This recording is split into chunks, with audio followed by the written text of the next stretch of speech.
BFM Business, intégral placement, idée de placement.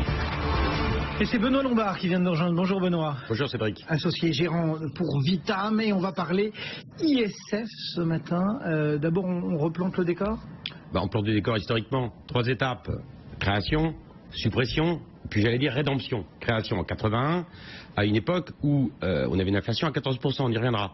Et on avait un taux marginal d'1,5. Ça frappait les contribuables qui avaient à peu près 5 millions de francs à l'époque. Et puis, 86, suppression.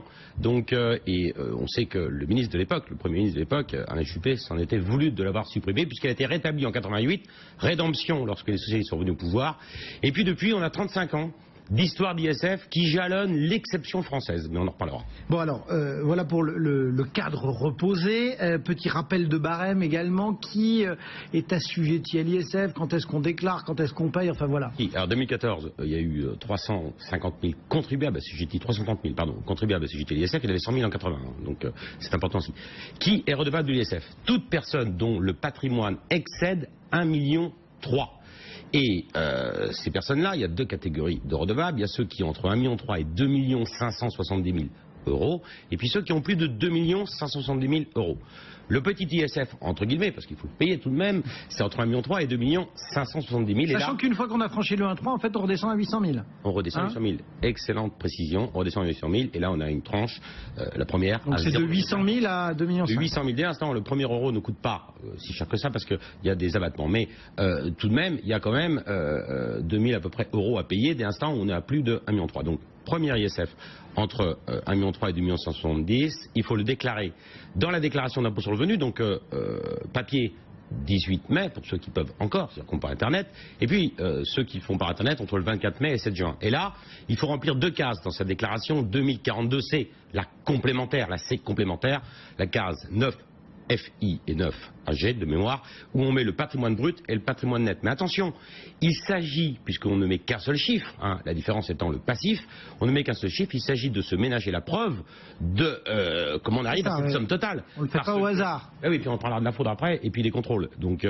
et là, il s'agit de se ménager la preuve. Donc ça, c'est pour les redevables d'ISF qui ont le petit ISF. Et puis après, il y a ceux qui ont plus de 2 570 000 euros de patrimoine, c'est le gros ISF, et là, c'est une déclaration spécifique à remplir pour le 15 juin, un formulaire spécifique, le 2725, puis des annexes. Et là, on détaille la totalité de son patrimoine. Mais, j'allais dire, c'est pas tellement ennuyeux de le détailler, parce que pour le petit ISF, pour ceux qui mettent qu'un seul chiffre, que 2 chiffres, patrimoine brut, patrimoine net, gardez la preuve de la réalité qui arrive à... C'est-à-dire que si on veut être totalement d'équerre, j'ai presque envie de dire, il faut se remplir la... Oui. La déclaration ISF, et on la garde de côté, même si on met que les 2 chiffres dans la 2042. La prescription en la matière, elle peut être de 4 ans maximum. Donc, elle peut aller jusqu'à 6 ans. Mais la prescription de droit commun, c'est 4 ans. Mais pendant 4 ans, si on vous contrôle dans 3 ans, par exemple, allez vous rappeler ce que vous aviez, car c'est au 1er janvier. C'est l'état des biens que l'on détient au 1er janvier. Allez vous rappeler ce que vous aviez le 1er janvier d'il y a 2 ans ou 3 ans. Ouais. Et en plus, on a Jean-François Fiatre l'autre jour qui nous a dit, finalement, remplir tous les ans, même fictivement, une déclaration ISF, ça permet de faire un bilan patrimonial qui est une bonne manœuvre. C'est une bonne manœuvre, et puis ça permet aussi de justifier le moment où on bascule dans les redevables, donc de se ménager la preuve du fait qu'on ne l'était pas auparavant. Bon, on sait à peu près tout de la douloureuse. N'empêche que dans cet impôt, il y a aussi on va dire des barèmes officiels qui nous permettent de réduire ou d'effacer tout ou partie de l'impôt. Vous avez raison de rappeler le barème. Première tranche, c'est 0,5, et puis au-delà de 10 millions d'euros, c'est 1,5%. Alors, comment peut-on réduire l'ISF, sa cotisation d'ISF? Il y a 2 techniques. Il y a la première, c'est la philanthropie, des dons, non pas des associations, mais à des fondations, donc c'est important, qui vous donnent droit à une réduction de 75% du montant investi, donné, donc à hauteur de 50 000 euros de réduction d'ISF maximum. Donc on la joue claire, au lieu de donner au Trésor public, on donne... Ça vaut coût de 25%. Ça vaut coût de 25%, ce qui est plus favorable que la réduction qu'on a en matière d'impôt sur le revenu. Donc je rappelle aussi que 84% en 2014, 84% des redevables d'ISF ont donné, pour un montant moyen qui est entre 2300 et 2600 euros. Donc c'est quand même important. Ça favorise les fondations reconnues d'utilité publique qui permettent donc... Alors, premier moyen, donc, c'est bon. Deuxième moyen, c'est des investissements dans des PME.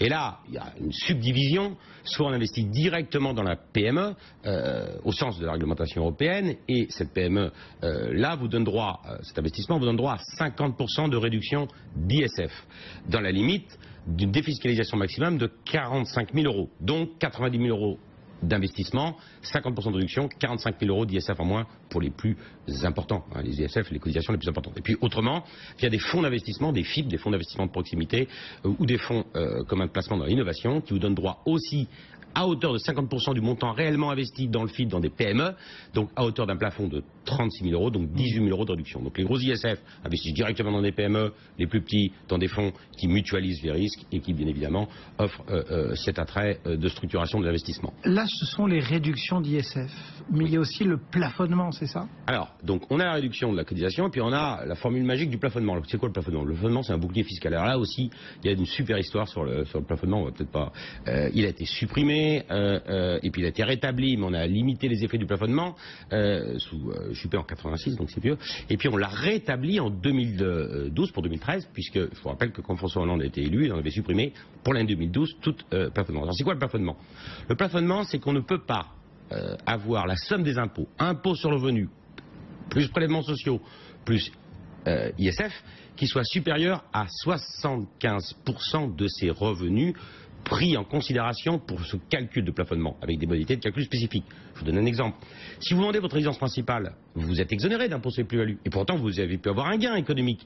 Eh bien, ce gain économique est considéré, dans le cadre du plafonnement, comme étant un revenu. Donc les stratégies de mise en place du plafonnement sont assez complexes. Elles reposent sur... C'est vraiment de l'ingénierie patrimoniale. C'est de l'ingénierie patrimoniale, et aussi c'est un peu un garde-fou, hein, puisqu'il n'y a plus d'imitation des effets du plafonnement. Quelqu'un qui aura un patrimoine extrêmement conséquent et qui aurait zéro de revenu pourrait, évidemment, c'est une théorie, payer zéro d'ISF. Ah oui. Mais chaque euro qu'il gagne, eh ben, il paye 0,75 centimes d'euros d'impôt. Donc c'est important. C'est la taxe à 75%, on l'a. Ce fameux ISF, c'est aussi un impôt qui, dans toutes les périodes et quasiment depuis qu'il a été créé, a suscité beaucoup de critiques. Beaucoup de critiques. Donc il y avait une commission 76 qui avait visé la création de l'ISF. Et puis on a créé l'IGF, l'impôt sur les grandes fortunes, en 81.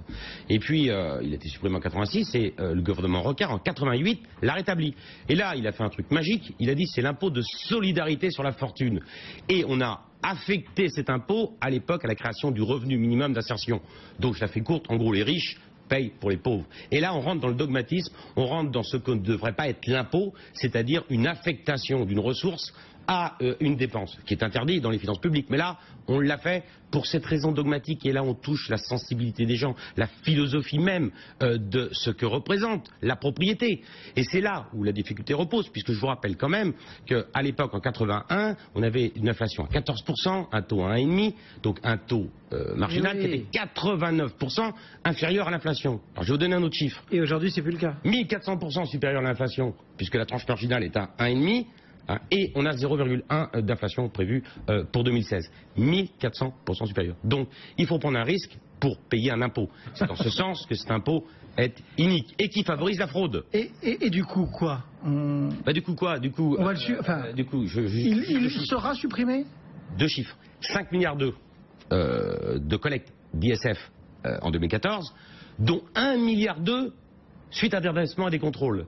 Et là, je vais reprendre la phrase d'Adam Smith, donc le formidable économiste écossais, qui disait qu'un impôt inconsidérablement établi offre beaucoup d'appât à la fraude.